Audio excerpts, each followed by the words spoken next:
નમસ્કાર વિદ્યાર્થી મિત્રો, ધોરણ 12 સાયન્સ રસાયણ વિજ્ઞાન પાઠ નંબર 5માં આપણે લાસ્ટ લેક્ચરની અંદર અધિશોષણ ઉપર અસર કરતા પરિબળો વિશે આપણે સમજ્યા હતા. કુલ 5 પ્રકારના અધિશોષણ ઉપર અસર કરતા પરિબળો વિશે આપણે સમજ્યા હતા. અધિશોષિતનો સ્વભાવ, અધિશોષકનો સ્વભાવ, અધિશોષકનું વિશિષ્ટ ક્ષેત્રફળ, અધિશોષણ ઉપર વાયુના દબાણની અસર અને વાયુના કે પ્રણાલીના તાપમાનની અસર વિશે આપણે સમજ્યા હતા.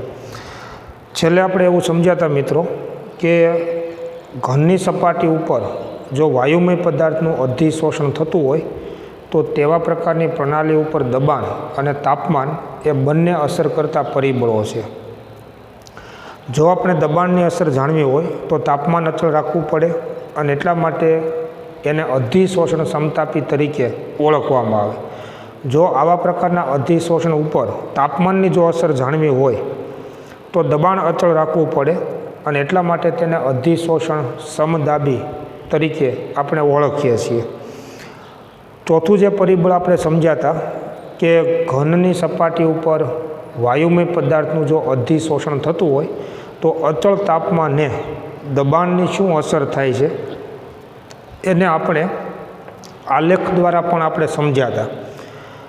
અધિશોષણનું પ્રમાણ અથવા અધિશોષણની માત્રા એને આપણે x/m વડે દર્શાવીએ છીએ અને જેમ દબાણ વધે તેમ અધિશોષણની માત્રા અથવા પ્રમાણ અર્થાત x/mનું મૂલ્ય વધે છે. અમુક ઊંચા દબાણે x/mનું મૂલ્ય દબાણથી સ્વતંત્ર બની જાય છે અને ત્યારે આલેખ અચળ બને છે અને એટલા માટે એવા પ્રકારના આલેખને આપણે અધિશોષણ સમતાપી વક્ર તરીકે આપણે ઓળખીએ છીએ. આ જે પરિબળ છે દબાણની અસર, એનો અભ્યાસ ફ્રુન્ડલિચ નામના વૈજ્ઞાનિકે પણ કર્યો અને લેંગમુર નામના વૈજ્ઞાનિકે પણ તેનો અભ્યાસ કર્યો. સૌપ્રથમ ફ્રુન્ડલિચ નામના વૈજ્ઞાનિકે આવા પ્રકારની પ્રણાલી માટે એટલે કે ઘન અધિશોષકની સપાટી ઉપર વાયુમય પદાર્થનું જો અધિશોષણ થતું હોય તો તેવી પ્રણાલી ઉપર અચળ તાપમાને દબાણની અસરનો અભ્યાસ ફ્રુન્ડલિચ નામના વૈજ્ઞાનિકે કર્યો અને એના ઉપરથી એણે જે સમીકરણ ઉપજાવ્યું અને ગાણિતીય રીતે જે રજૂઆત કરી એને ફ્રુન્ડલિચ અધિશોષણ સમતાપી સમીકરણ તરીકે ઓળખવામાં આવે છે. એટલે આજનો આપણો પ્રશ્ન જ એવો છે કે ફ્રુન્ડલિચ અધિશોષણ સમતાપી વર્ણવો અર્થાત ફ્રુન્ડલિચ અધિશોષણ સમતાપી સમજાવો એવો આપણો આજનો પ્રશ્ન છે. ખાસ કરીને ફ્રુન્ડલિચ નામના વૈજ્ઞાનિકે 1909માં આવા પ્રકારની પ્રણાલીનો અભ્યાસ કરી અને જે સમીકરણ રજૂ કર્યું એને ફ્રુન્ડલિચ અધિશોષણ સમતાપી સમીકરણ તરીકે ઓળખવામાં આવે છે. ફ્રુન્ડલિચ નામના વૈજ્ઞાનિકે ઘણા બધા પ્રયોગો કર્યા જેમાં અધિશોષક ઘન હોય અને અધિશોષિત વાયુ હોય એવા પ્રકારના અધિશોષક અને અધિશોષિત માટે અચળ તાપમાને જુદા જુદા દબાણે અધિશોષણની માત્રા અથવા પ્રમાણ પ્રાયોગિક રીતે નોંધ્યું અને કોઈપણ ઘનની સપાટી ઉપર વાયુમય પદાર્થોનું જ્યારે અધિશોષણ થાય છે ત્યારે અચળ તાપમાને દબાણની જથ્થાત્મક અસર વચ્ચેના સંબંધો રજૂ કર્યા અને એના ઉપરથી જે સમીકરણની રજૂઆત કરી એને ફ્રુન્ડલિચ અધિશોષણ સમતાપી સમીકરણ તરીકે ઓળખવામાં આવે છે. ફ્રુન્ડલિચે આવા પ્રકારના અનેક પ્રયોગો કરી અને અધિશોષણની માત્રા અથવા પ્રમાણ અને વાયુના દબાણ વચ્ચેના પ્રમાણસૂચક સંબંધો પ્રસ્થાપિત કર્યા અને એ જે સંબંધો ગાણિતીય રીતે રજૂ કર્યા, આલેખ દ્વારા રજૂ કર્યા અને એને ફ્રુન્ડલિચ અધિશોષણ સમતાપી તરીકે ઓળખવામાં આવે છે.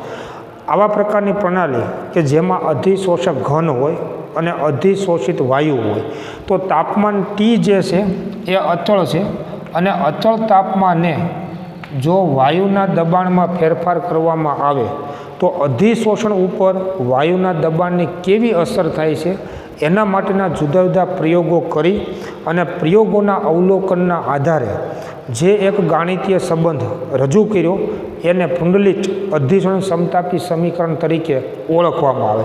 એટલે કે આ પ્રકારના અધિશોષણનું જુદા જુદા દબાણે વિચરણનો અભ્યાસ કર્યો. એનો મતલબ કે ઘનની સપાટી ઉપર વાયુનું જ્યારે અધિશોષણ થતું હોય તો જો દબાણમાં ફેરફાર કરવામાં આવે તો અધિશોષિત વાયુની જે સાંદ્રતા છે, જેને આપણે એક્સ વડે દર્શાવીએ છીએ, એમાં કેવો ફેરફાર થાય છે, એમાં વધારો થાય છે, ઘટાડો થાય છે, એ પ્રકારના વિચરણનો અભ્યાસ કરી અને પુંડલિક નામના વૈજ્ઞાનિકે વાયુનું દબાણ અને અધિશોષણનું પ્રમાણ અથવા જથ્થો એમની વચ્ચે પ્રમાણસૂચક સંબંધો પ્રયોગોના આધારે રજૂ કર્યા અને ઘણા બધા પ્રયોગોના અવલોકનોના આધારે એક ગાણિતીય સંબંધ છે એ રજૂ કર્યો. પુંડલિક નામના વૈજ્ઞાનિકે આવા પ્રકારની પ્રણાલી માટે રજૂ કર્યું કે x/m is proportional two p⁴n. આવા પ્રકારનો ગાણિતીય સંબંધ પુંડલિક નામના વૈજ્ઞાનિકે રજૂ કર્યું અને એથી જ કહી શકાય કે x/m બરાબર સપ્રમાણતા અચળાંક k ઇન્ટુ p⁴n, જ્યાં n ગ્રેટર ધેન 1 છે. આ પ્રકારનો ગાણિતીય સંબંધ પુંડલિક નામના વૈજ્ઞાનિકે રજૂ કર્યો. આ સંબંધમાં તમે મિત્રો જોઈ શકો છો કે પુંડલિક નામના વૈજ્ઞાનિકે જે આવા પ્રકારનો ગાણિતીય સંબંધ રજૂ કર્યો એમાં x/m જે છે એને આપણે અધિશોષણની માત્રા તરીકે ઓળખીએ છીએ અથવા એનું પ્રમાણ આપણે કહી શકીએ કે અધિશોષણની માત્રા અથવા અધિશોષણનું પ્રમાણ. x/m એટલે પ્રતિ ગ્રામ અધિશોષક વડે અધિશોષણ થયેલા વાયુનો જથ્થો એવું પણ કહી શકાય. કારણ કે x/mમાં આપણે જાણીએ છીએ કે m જે છે એ અધિશોષકનું દળ છે, અધિશોષકનું દળ દર્શાવે છે, અને x જે છે એ અધિશોષિત વાયુની સાંદ્રતા દર્શાવે છે, અધિશોષિત વાયુની સાંદ્રતા. આ જે સંબંધ છે એમાં m અધિશોષકનું દળ છે અને x અધિશોષિત વાયુની સાંદ્રતા અથવા અધિશોષિત વાયુનો જથ્થો એવું પણ કહી શકાય. અને એટલા માટે x/m ને આપણે સંયુક્ત રીતે કહી શકીએ કે પ્રતિ ગ્રામ અધિશોષક દ્વારા થતા અધિશોષિત વાયુનો જથ્થો, જેને x/m વડે દર્શાવાય છે અને એને જ આપણે અધિશોષણની માત્રા અથવા પ્રમાણ તરીકે ઓળખીએ છીએ.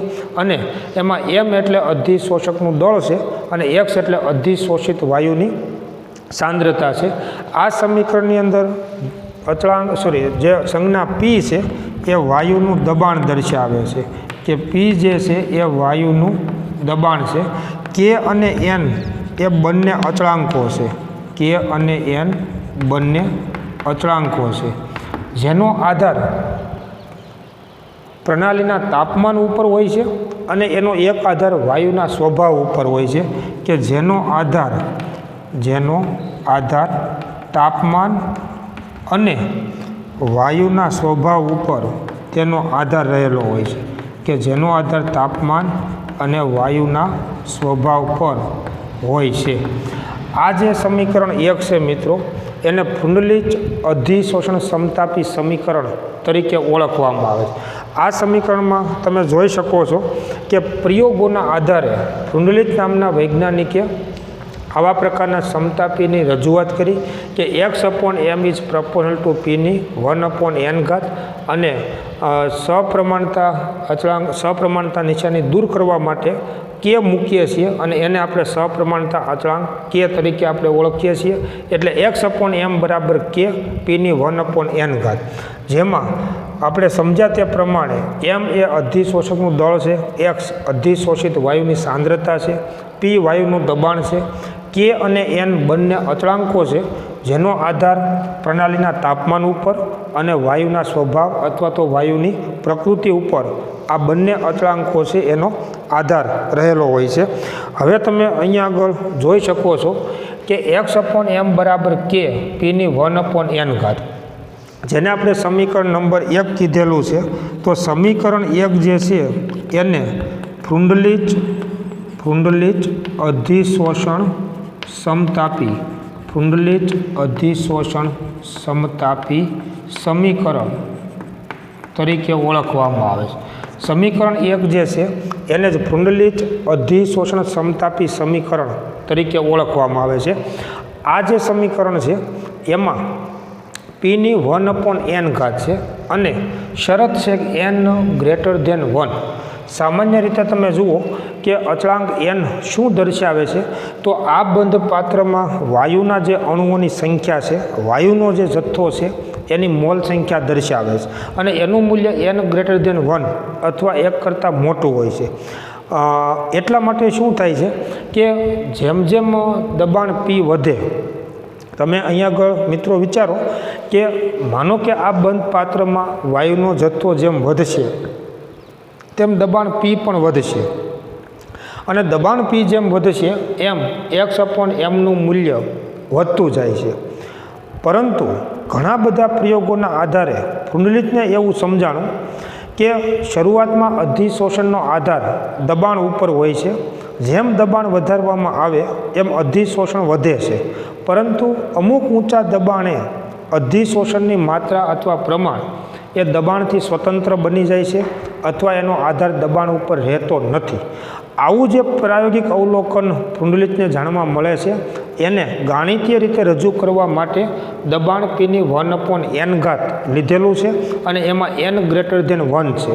એનો મતલબ શું થયો કે આ સમતાપી સમીકરણ એવું દર્શાવે છે કે દબાણ Pના વધારા સાથે અધિશોષણની માત્રા અથવા પ્રમાણ વધે છે, પરંતુ n ગ્રેટર ધેન 1 હોવાથી દબાણના વધારા સાથે અધિશોષણની માત્રા અથવા પ્રમાણ એકદમ ઝડપથી વધી જતું નથી, પરંતુ ધીમે ધીમે વધીને અમુક ઊંચા દબાણે એ અચળ બને છે અથવા તો દબાણથી સ્વતંત્ર બની જાય છે. આ સમતાપી સમીકરણમાં ગાણિતીય રીતે તમે જોઈ શકશો કે ખરેખર nની કિંમત જેમ વધે ને એમ જ દબાણ Pની કિંમત વધવાની છે, પણ દબાણ P જેમ જેમ વધશે તો સાથે સાથે n વધવાના કારણે 1/nનું મૂલ્ય ઘટતું જાય. જેમ દબાણ Pનું મૂલ્ય વધે એમ તમે જુઓ એનો ઘાત છે ને એ ઘટતો જશે. એક સમય એવો આવશે કે 1/nનું મૂલ્ય એપ્રોક્સિમેટલી 0 થઈ જાય ત્યારે x/m બરાબર k બની જાય, કેમ કે કોઈ પણની 0 ઘાત એટલે 1 બની જવાનું છે. તો ત્યારે અધિશોષણ જે છે એ દબાણથી સ્વતંત્ર બની જાય. હેતુલક્ષી માટે ખાસ યાદ રાખવાનું કે આ ફ્રુન્ડલીચ અધિશોષણ સમતાપી સમીકરણમાં n ગ્રેટર ધેન 1 છે અને એનો મતલબ શું કરી શકાય કે આ સમતાપીમાં n ગ્રેટર ધેન 1 હોવાથી x/mનું મૂલ્ય દબાણ Pના વધારા સાથે વધે છે, પરંતુ n ગ્રેટર ધેન 1 હોવાથી તે એકદમ ઝડપથી વધી જતું નથી, પરંતુ ધીમે ધીમે વધીને દબાણથી સ્વતંત્ર બની જાય છે અથવા તો તેનું મૂલ્ય મતલબ x/mનું મૂલ્ય અચળ બની જાય છે. જો આ પ્રકારના ગાણિતીય સંબંધને આપણે આલેખ દ્વારા જો રજૂઆત કરવી હોય તો એનો આલેખ જે છે એ આપણે આ પ્રમાણે દર્શાવી શકીએ કે માની લો કે y અક્ષ ઉપર આપણે x/mનું મૂલ્ય લઈએ અને x અક્ષ ઉપર આપણે દબાણ P લઈએ. જો y અક્ષ ઉપર x/mનું મૂલ્ય અને x અક્ષ ઉપર દબાણ P લઈએ, આપણે ગઈકાલે સમજ્યા હતા કે માની લો કે દબાણ P 0 છે, વાયુના અણુઓ છે જ નહીં, તો xનું મૂલ્ય પણ 0 થશે, તો x/mનું મૂલ્ય 0 થશે. જેમ જેમ અહીંયા આગળ તમે વાયુના અણુઓ દાખલ કરતા જશો તેમ તેમ દબાણ P વધતું જશે અને તેમ તેમ ઘરની સપાટી ઉપર વાયુના અણુઓ છે એ અધિશોષણ પામશે, સપાટી ઉપર સ્થિર થશે, અર્થાત અધિશોષિત વાયુની સાંદ્રતા xનું મૂલ્ય વધતું જશે. હંમેશા m એટલે અધિશોષકનું દળ છે અને એ તો અચળ હોય, પરંતુ દબાણ Pના વધારા સાથે અધિશોષિત વાયુની સાંદ્રતા છે x, એનું મૂલ્ય વધશે અને માટે x/mનું મૂલ્ય પણ વધશે. પરંતુ જેમ જેમ દબાણ P વધશે એમ x/mનું મૂલ્ય વધવાનું છે, પરંતુ અમુક ઊંચા દબાણે જેમ જેમ વાયુની મોલ સંખ્યા વધતી જાય, દબાણ વધતું જાય, તેમ તેમ અહીંયા આગળ તમે વિચારો કે જેમ દબાણ P વધે ક્યારે વધશે? એનનું મૂલ્ય પણ વધતું જશે. તો એન વધે તો તમે જુઓ 1/n છે એટલે ઘાત નાની બનતી જાય, અને ઘાત નાની બનતી માનો કે એપ્રોક્સિમેટલી 0 થઈ જાય તો x/m બરાબર k બનશે, અર્થાત x/mનું મૂલ્ય અચળ બનશે. અને એટલે અધિશોષણની માત્રા અથવા પ્રમાણ x/m વિરુદ્ધ દબાણ પીનો જો આલેખ દોરવામાં આવે તો એ પણ આવો વક્ર આલેખ મળે છે. અને આ વક્ર આલેખને જ ફ્રુન્ડલીચ અધિશોષણ સમતાપી વક્ર તરીકે ઓળખવામાં આવે છે. ફ્રુન્ડલીચ અધિશોષણ સમતાપી વક્ર તરીકે આને ઓળખવામાં આવે છે. આલેખ શું બતાવે છે કે શરૂઆતમાં નીચા દબાણે અધિશોષણનો આધાર વાયુના દબાણ ઉપર હોય છે. જેમ જેમ દબાણ પી વધે છે તેમ તેમ અધિશોષણની માત્રા અથવા પ્રમાણ વધે છે, પરંતુ અમુક ઊંચા દબાણે અધિશોષણ દબાણથી સ્વતંત્ર બની જાય છે અથવા અધિશોષણનો આધાર દબાણ ઉપર રહેતો નથી. એવું ક્યારે બનશે? તો જ્યારે અધિશોષણ અને અપશોષણ આ બંને વચ્ચે જ્યારે ગતિશીલ સંતુલન સ્થિતિ સ્થપાય ને ત્યારે આવું બનશે. તમે વિચારો કે અમુક ઊંચા દબાણે ઘનની સપાટી ઉપર જેટલા વાયુના અણુઓ સ્થિર થતા હશે એટલા જ વાયુના અણુઓ ઘનની સપાટી છોડી અને મુક્ત પણ થતા હોય છે. જ્યારે આવા અધિશોષણ અને અપશોષણ આ બંને ક્રિયાઓ વચ્ચે જ્યારે ગતિશીલ સંતુલન સ્થિતિ સ્થપાય ત્યારે x/mનું મૂલ્ય અચળ બની જશે, કારણ કે ત્યારે xનું મૂલ્ય અચળ બનવાનું છે. અને જો x અચળ બને તો x/mનું મૂલ્ય પણ અચળ બનશે, અને એટલા માટે ત્યારે એનો આધાર દબાણ ઉપર રહેશે નહીં. એટલે આવો વક્ર આલેખ મળે છે, અને આ વક્ર આલેખને જ ફ્રુન્ડલીચ અધિશોષણ સમતાપી વક્ર તરીકે આપણે ઓળખીએ છીએ. માની લો કે આ જે સમીકરણ 1 આપણે દર્શાવ્યું છે કે જેને આપણે ફ્રુન્ડલીચ અધિશોષણ સમતાપી સમીકરણ તરીકે આપણે ઓળખીએ છીએ. તો સમીકરણ 1 જે છે એનો આપણે ઘાતાંક લઈએ કે સમીકરણ 1નો ઘાતાંક લેતા જો સમીકરણ 1નો તમે જો ઘાતાંક લ્યો તો log x/m બરાબર log k પ્લસ ઘાત છે તો ઘાત આગળ આવશે તો પ્લસ 1/n log p આવું સમીકરણ દર્શાવી શકાય. થોડુંક આને આપણે વ્યવસ્થિત જો ગોઠવીને લખીએ તો log x/m બરાબર 1/n log p plus log k આમ કહી શકાય. આને આપણે સમીકરણ નંબર 2 કહીએ. મિત્રો તમે વિચારો કે સમીકરણ 2 જે છે એ y બરાબર mx પ્લસ c જેવું છે, કે સમીકરણ 2 જે y બરાબર mx પ્લસ c જેવું છે. તમને એવું પણ ખ્યાલ છે કે y બરાબર mx પ્લસ c એ સુરેખ રેખાનું સમીકરણ છે, સીધી રેખાનું સમીકરણ છે. આ સુરેખ રેખાનો ઢાળ એમ કહેવાય, અને સુરેખ રેખા ધન ઢાળ ધરાવતી પણ સીધી રેખા હોય અને ઋણ ઢાળ ધરાવતી પણ સીધી રેખા હોય. તમે યાદ કરો કે આ પ્રકારનો અભ્યાસ આપણે રાસાયણિક ગતિકી ચેપ્ટરની અંદર કરેલો છે. રાસાયણિક ગતિકીમાં તમને યાદ હોય તો પ્રક્રિયકની સાંદ્રતા વિરુદ્ધ સમયનો આલેખ જે આપણે દોરતા હતા એ આલેખ વક્ર જ મળતો હતો, પણ આવી રીતે વક્ર આલેખ મળતો હતો. મતલબ એક્સના વધારા સાથે વાયનું મૂલ્ય ઘટતું હતું, એટલે એની સુરેખ રેખાનો આલેખ ઋણ ઢાળ ધરાવતી સીધી રેખા મળતો હતો. અત્યારે તમે જુઓ કે ફ્રુન્ડલીચ અધિશોષણ સમતાપી વક્ર જે છે એમાં શું થાય છે તો એક્સના વધારા સાથે વાયનું મૂલ્ય પણ વધે છે, અને એટલા માટે જો આ સમતાપી સમીકરણને તમે y બરાબર mx પ્લસ c સ્વરૂપમાં ફેરવી અને એનો તમે જો આલેખ દોરો ને તો ધન ઢાળ ધરાવતી સીધી રેખા મળે. કારણ કે અહીંયા એક્સ અક્ષના વધારા સાથે એક્સ ધરીના વધારા સાથે વાય ધરી કે વાય અક્ષ પણ વધે છે, અને એટલા માટે તમે સમીકરણ 1નો ઘાતાંક લઈ y બરાબર mx પ્લસ c સ્વરૂપનું સમીકરણ લખી અને એમાં y વિરુદ્ધ એક્સનો ગ્રાફ દોરવો, એટલે કે log x/m વિરુદ્ધ log p નો આલેખ દોરવો, અને આનો તમે જો આલેખ દોરશો ને તો એ ધન ઢાળ ધરાવતી સીધી રેખા આપણને મળશે. જો સમીકરણ 2 y બરાબર mx પ્લસ c સ્વરૂપનું હોય તો એમાં log x અપોન m વિરુદ્ધ log p નો આલેખ જો તમે દોરો તો આ પ્રમાણે ધન ઢાળ ધરાવતી સીધી રેખા આપણને મળશે. અહીંયા આગળ y અક્ષ ઉપર log x અપોન m લઈએ અને x અક્ષ ઉપર log p આપણે લઈએ છીએ. વિચારી શકશો ગાણિતીય રીતે કે y વિરુદ્ધ xનો ગ્રાફ દોરવો એટલે શું? તો કે log x અપોન m વિરુદ્ધ log p નો આલેખ દોરવો. જો તમે જુદા જુદા દબાણે તમારે xનું મૂલ્ય પ્રયોગો દ્વારા નોંધવું પડે. માનો કે તમે કોઈ આવા પ્રકારનો પ્રયોગ કરો છો તો ત્યારે શું કરવું પડશે? તો કે P1 દબાણે અધિશોષિત વાયુની સાંદ્રતા x1નું મૂલ્ય નોંધવાનું. વળી પાછું થોડુંક દબાણ તમે વધારો તો P2 દબાણે અધિશોષિત વાયુની સાંદ્રતા x2નું મૂલ્ય નોંધવાનું. હજુ તમે દબાણ વધારો તો P3 દબાણે અધિશોષિત વાયુની સાંદ્રતા x3નું મૂલ્ય નોંધવાનું. અને તમે આવી રીતે x1 x2 x3 દબાણ P1 P2 P3 જે નોંધ્યું છે એને આ સૂત્રમાં કિંમત મૂકવાની.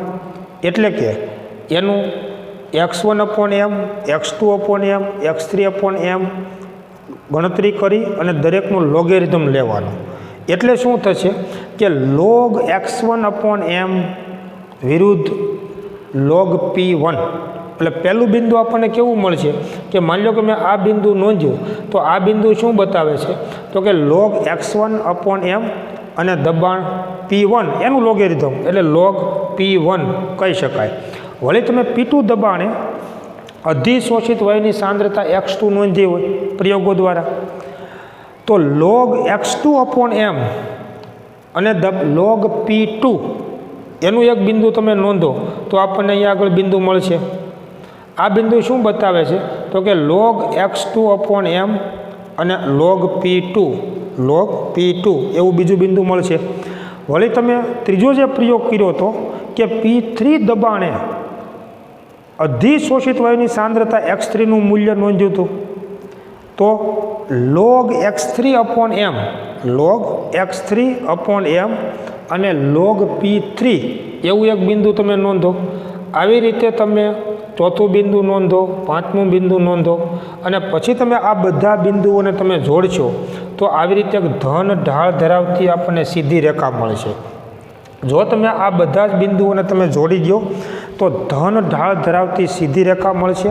અને આ જે ધન ઢાળ ધરાવતી સીધી રેખા જે આપણને મળે છે એનો ઢાળ જો મેળવવો હોય તો કોઈ પણ બે બિંદુને આપણે જોડી દઈએ.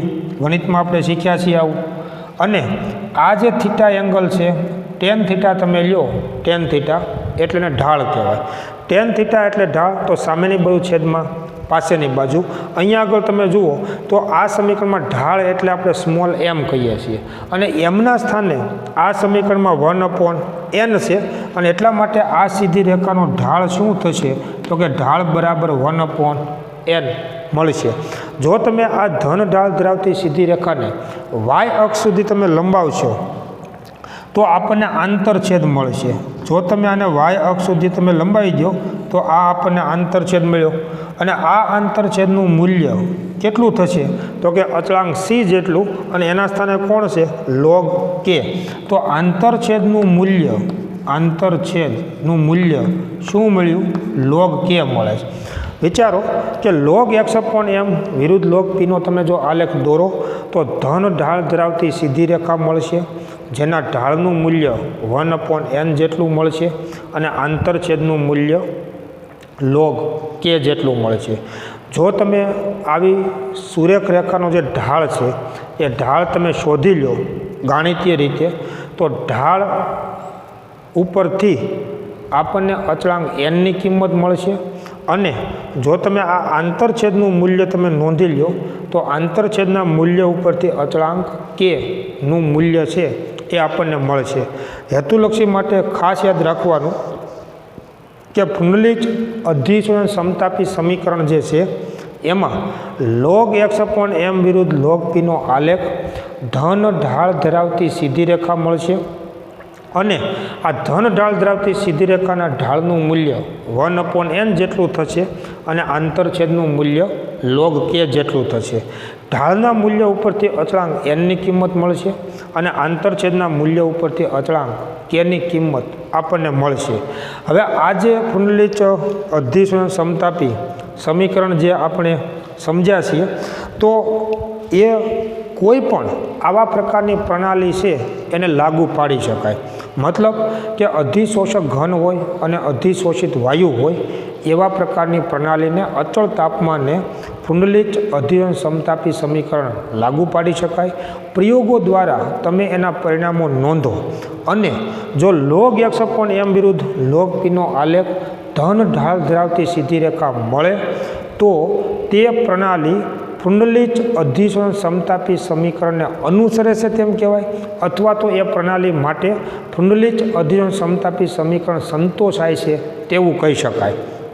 તમે યાદ કરો મિત્રો કે આપણે રાસાયણિક ગતિકીમાં એવું સમજતા હતા કે જો log r વિરુદ્ધ સમય tનો આલેખ ઋણ ઢાળ ધરાવતી સીધી રેખા મળે તો પ્રક્રિયા પ્રથમ ક્રમની છે તેવું કહી શકાય.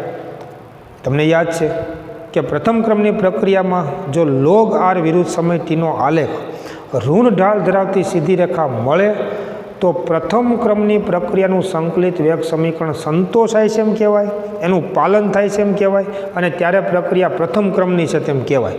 એવી જ રીતે જો તમે આવા પ્રકારની કોઈ પણ પ્રણાલીને કુંડલિત અધિશોષણ સમતાપી સમીકરણ તમે લાગુ પાડો અને log x/m વિરુદ્ધ log p નો આલેખ જો તમને ધન ઢાળ ધરાવતી સીધી રેખા મળે તો તે પ્રણાલી માટે કુંડલિત અધિશોષણ સમતાપી સમીકરણ સંતોષાય છે તેમ કહેવાય, અથવા તો તે પ્રણાલી કુંડલિતના સમીકરણને અનુસરે છે તેવું કહી શકાય.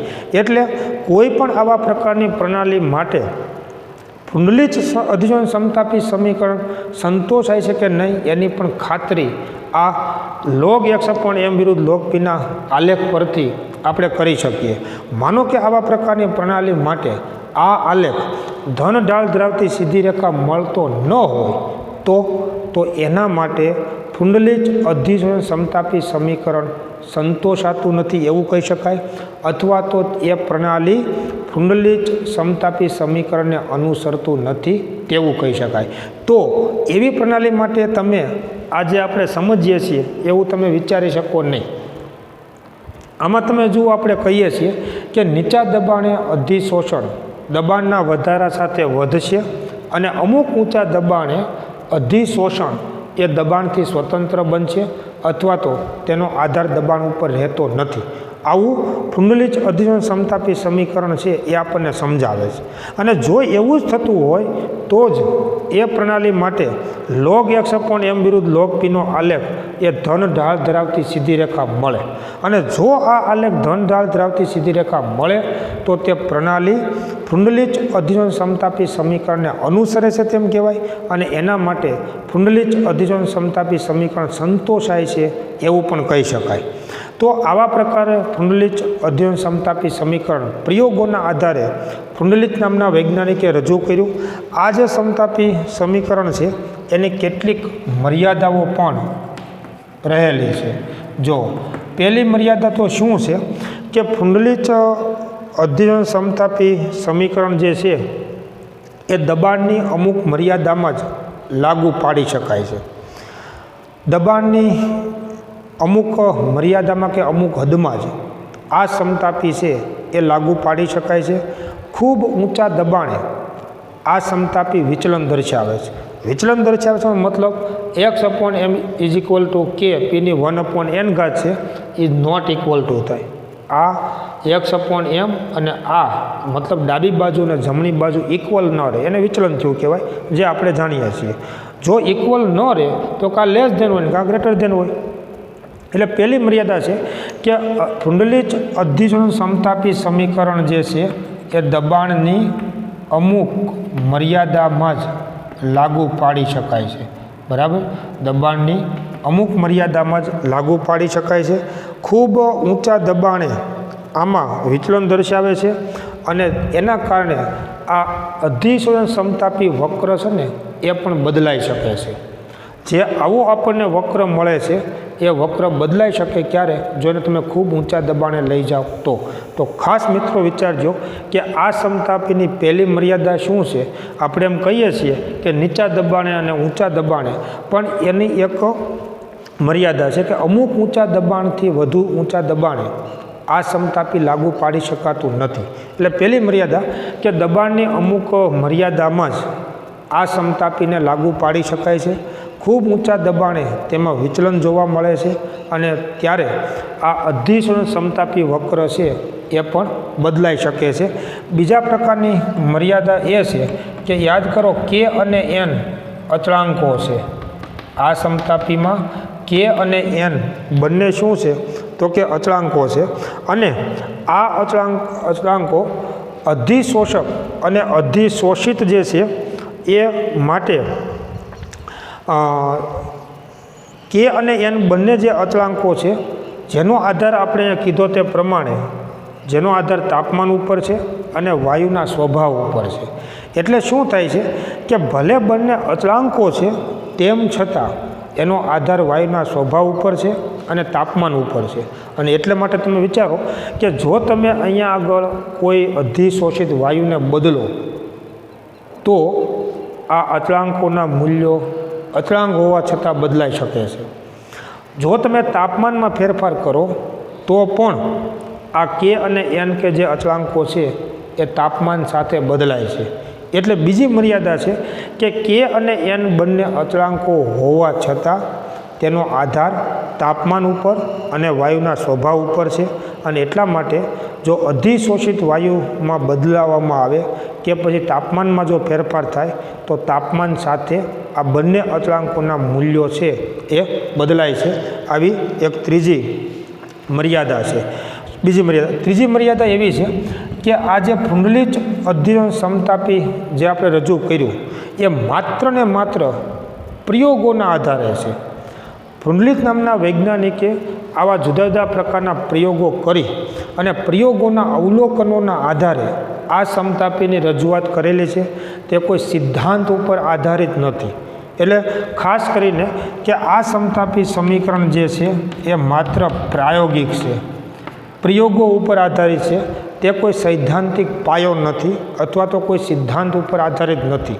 અને અતિ મહત્ત્વની ચોથી મર્યાદા એ છે કે આપણે પહેલી મર્યાદામાં જે કીધું કેવું દબાણની અમુક મર્યાદામાં જ પુંડલિક અધિશોષણ સમતાપી સમીકરણ છે એ લાગુ પાડી શકાય છે. અને એટલે તમે જુઓ કે આ સમતાપીમાં x/m બરાબર k પીની 1/n ઘાત જે છે એમાં જો 1/nનું મૂલ્ય કે જો 1/n બરાબર 1 હોય તો શું થાય કે જો 1/n બરાબર 1 હોય તો x/m બરાબર k × પીની 1 ઘાત અર્થાત x/m ઇઝ પ્રપોર્શનલ ટુ શું થાય દબાણ P કહી શકાય. ખાસ મિત્રો વિચારજો કે 1/nનું મૂલ્ય 1 હોય તો x/m બરાબર k પીની 1 ઘાત થાય અને ત્યારે x/m ઇઝ પ્રપોર્શનલ ટુ દબાણ P થાય. તમે સમજી શકશો કે 1/n બરાબર 1 ક્યારે હોય કે જો nની કિંમત પણ 1 જ હોય. અહીંયા કીધું છે કે n ગ્રેટર ધેન 1 એટલે કે 1 કે 1 કરતાં મોટું મૂલ્ય nનું હોય એ સ્વાભાવિક છે. પણ માનો કે જો n બરાબર 1 હોય તો 1/n બરાબર 1 જ થશે. અને જો 1/n બરાબર 1 હોય તો x/m ઇઝ પ્રપોર્શનલ ટુ દબાણ P. એનો મતલબ કે આ સમતાપીમાં 1/nનું મૂલ્ય જો 1 જેટલું હોય તો ત્યારે અધિશોષણની માત્રા અથવા પ્રમાણ દબાણ Pના સમપ્રમાણમાં હોય, દબાણ Pના ઘાતાંક 1ના સમપ્રમાણમાં હોય. અને એટલા માટે રાસાયણિક ગતિકીની ભાષામાં જો આપણે વાત કરીએ તો નીચા દબાણે અધિશોષણ દબાણ Pના ઘાતાંક 1ના સમપ્રમાણમાં છે. એનો મતલબ એ પ્રથમ ક્રમનું પ્રક્રમ છે તેવું કહી શકાય, પ્રથમ ક્રમની પ્રક્રિયા છે તેવું કહી શકાય. પરંતુ જો ઊંચા દબાણે તમે લઈ જાઓ કે જો n is very much greater than 1 હોય તો શું થાય તો 1/n ઇઝ એપ્રોક્સિમેટલી 0.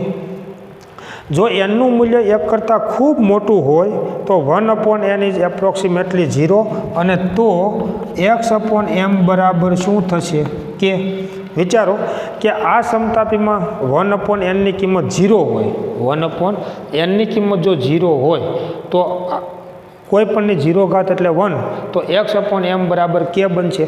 એનો મતલબ શું થયો કે જો 1/n બરાબર 0 હોય તો x/m બરાબર k અથવા અચળ બનશે, અર્થાત ખૂબ ઊંચા દબાણે અધિશોષણ જે છે એ દબાણથી સ્વતંત્ર બનશે અથવા દબાણ ઉપર તેનો આધાર રહેશે નહીં. વિચારો કે એનની કિંમત જો તમે ખૂબ વધારો, વાયુની મોલ સંખ્યા અહીંયા આગળ ખૂબ વધારશો તો દબાણ એ ખૂબ ઊંચું થશે, પણ એવા સંજોગોમાં x/m જે છે એ અચળ બનશે, અર્થાત દબાણથી સ્વતંત્ર બની જશે. એટલે શું થાય કે ખૂબ ઊંચા દબાણે અધિશોષણ છે એ દબાણથી સ્વતંત્ર બને છે, દબાણ ઉપર તેનો આધાર રહેતો નથી, મતલબ ત્યારે પ્રક્રમ શૂન્ય ક્રમનું કહેવાય. રાસાયણિક ગતિકીની ભાષામાં મિત્રો તમે સમજી શકશો કે નીચા દબાણે અધિશોષણ પ્રથમ ક્રમનું પ્રક્રમ છે અને ઊંચા દબાણે અધિશોષણ એ શૂન્ય ક્રમની પ્રક્રિયા બનશે. અને હવે જો તમને યાદ આવતું હોય તો યાદ કરો, આપણે ખૂબ ઝીણા નિકલ ઉદ્દીપકની સપાટી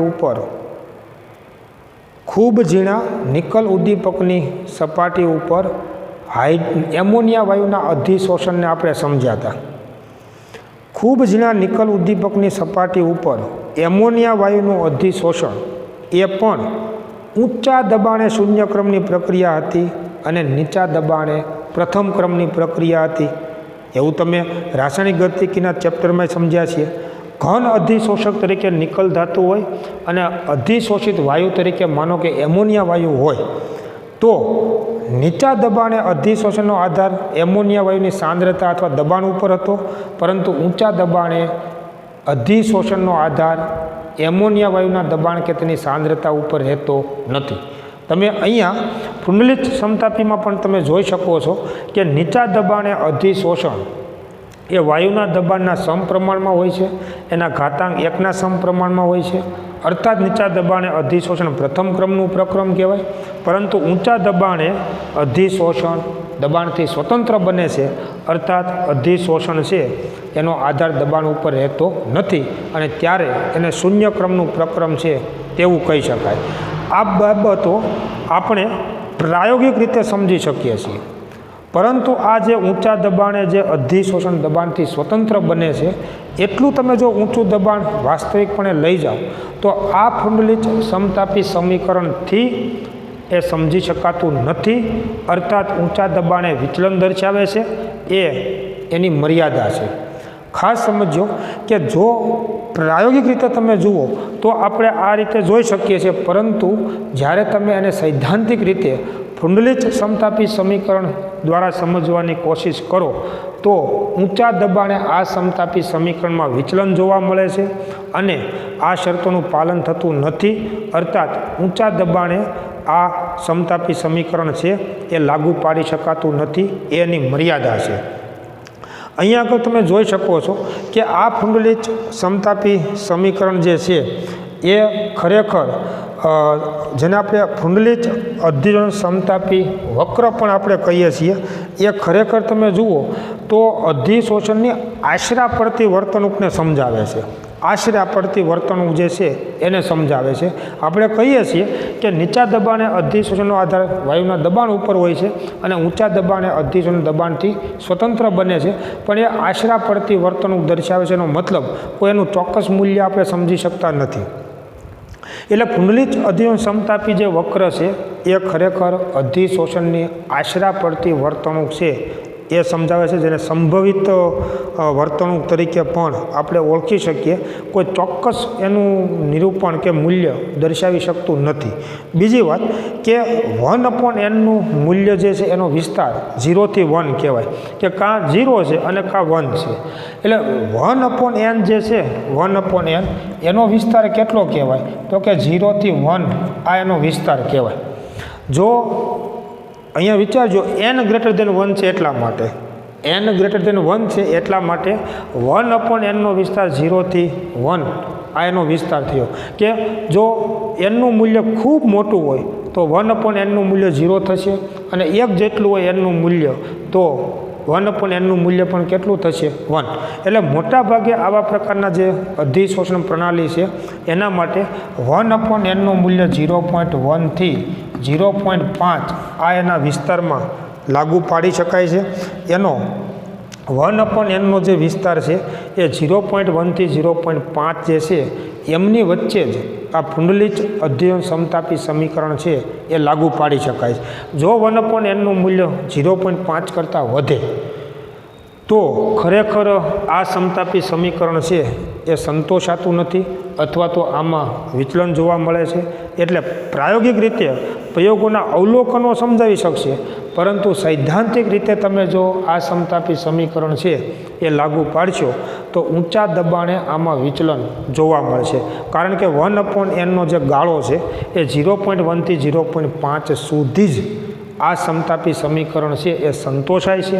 એનાથી ઊંચા દબાણે એટલે કે 0.5 થી વધુ જો 1/n નું મૂલ્ય હોય તો આ સમતાપી સમીકરણ જે છે એ સંતોષાતું નથી અથવા તો એનું પાલન થતું નથી. મતલબ આમાં શું જોવા મળે છે? વિચલન જોવા મળે છે. તો આવા પ્રકારની મર્યાદા જે છે એ પુંડલિક અધિશોષણ સમતાપી સમીકરણની મર્યાદા છે અને એટલા જ માટે આ પ્રકારના જ અધિશોષણ કે આ પ્રકારની જ પ્રણાલી માટે લેંગમુર નામના વૈજ્ઞાનિકે સમજ આપી.